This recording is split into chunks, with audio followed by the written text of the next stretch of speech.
Obviously ऐसा लग रहा है कि ये ऑर्डर जो गवर्नमेंट की तरफ से आया है ये ट्रिगर हुआ है बिकॉज जो खासकर कोटा में सुसाइड रेट्स काफ़ी बढ़ चुके हैं। हाल ये है कि कोचिंग सेंटर्स में खासकर कोटा की बात करें तो रोज़ इस किस्म की न्यूज़ें आ रही थी कि वहाँ किसी बच्चे ने इस वजह या उस वजह से खुदकुशी की। एक बात, दूसरी बात यह है कि देखिए एजुकेशन ओवरऑल हम देखें, कोचिंग चूँकि एजुकेशन का एक पार्ट है, ये एक बहुत बड़ा डिबेट है जो आज ये नहीं है बल्कि ये सदियों से ये डिबेट बना है कि एजुकेशन किन का हक है, क्या ये स्टेट का काम है या सोसाइटी का काम है। यहाँ मैं एक चीज़ बताऊँ, चूँकि वो भी ज़माने थे जब कोचिंग को इवल माना जाता था, उसके बाद आहिस्ता आहिस्ता कोचिंग को नेसेसरी इवल माना गया। अब इस वक्त कोचिंग एक रिक्वायरमेंट बनी है। उसकी वजह है कि स्कूली निज़ाम जो है स्कूली निज़ाम काफ़ी कमज़ोर हो चुका है, चाहे इंफ्रास्ट्रक्चर की बात करें या चाहे स्कूलों में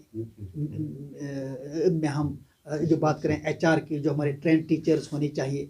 और उसके साथ साथ जब हम देखते हैं ओवरऑल जो स्कूलों में टीचिंग के ताल्लुक से कमियां, जो कि अक्सर नेशनल सर्वेज ने भी बार बार उसको पॉइंट आउट किया कि कहाँ कहाँ स्कूलों में खामियां हैं, तो एक बच्चा मजबूर हो जाता है कोचिंग सेंटर की तरफ जाने के लिए। यानी इसको हमें इस ऑर्डर को आइसोलेशन में नहीं लेना चाहिए। यहाँ मैं आपको एक बात बताऊँ कि इस ऑर्डर में जो अखबारों में आया है उसमें गवर्नमेंट ने बिल्कुल ये कहा है कि इस ऑर्डर के तनाजुर में अब हर स्टेट जो है, हर जो भी गवर्नमेंट है वो इसके लिए गाइडलाइन इशू करेगी। जम्मू कश्मीर में पहली गाइडलाइन मौजूद है। यानी जम्मू कश्मीर इस लिहाज से मुझे खुशी की बात है कि जम्मू कश्मीर इस लिहाज से बहुत आगे है। यहाँ पे already registration of coaching centres है। कहीं पे भी इंडिया में कोचिंग सेंटर्स की रजिस्ट्रेशन ज़रूरी नहीं थी। इसी वजह से ये गाइडलाइन आई है जिसमें कहा गया सरकार की तरफ से अब हर जगह कोचिंग सेंटर्स के लिए रजिस्ट्रेशन होगी। और यहाँ पे ऑलरेडी जम्मू कश्मीर में है।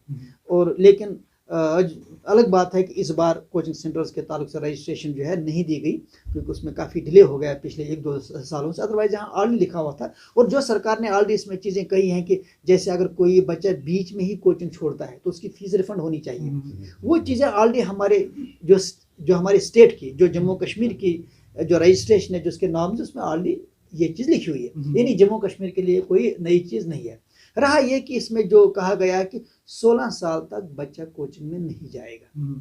सवाल ये है कि ये एक डिबेटेबल मामला है, क्योंकि बच्चा जो है, बच्चे की तालीम, ये राइट किसका है? उसके पेरेंट का है। ये बच्चे का राइट है। अगर हम बच्चे को कहेंगे कि आपको 16 साल तक कोचिंग सेंटर में नहीं जाना है, पहली बात ये राइट किसका है? अगर ये सरकार का राइट है, सरकार ने ऐलान किया, कानून बनाए, तो सरकार को देखना ये है कि क्या स्कूली निज़ाम इतना मजबूत है कि बच्चे को कोचिंग की ज़रूरत नहीं है।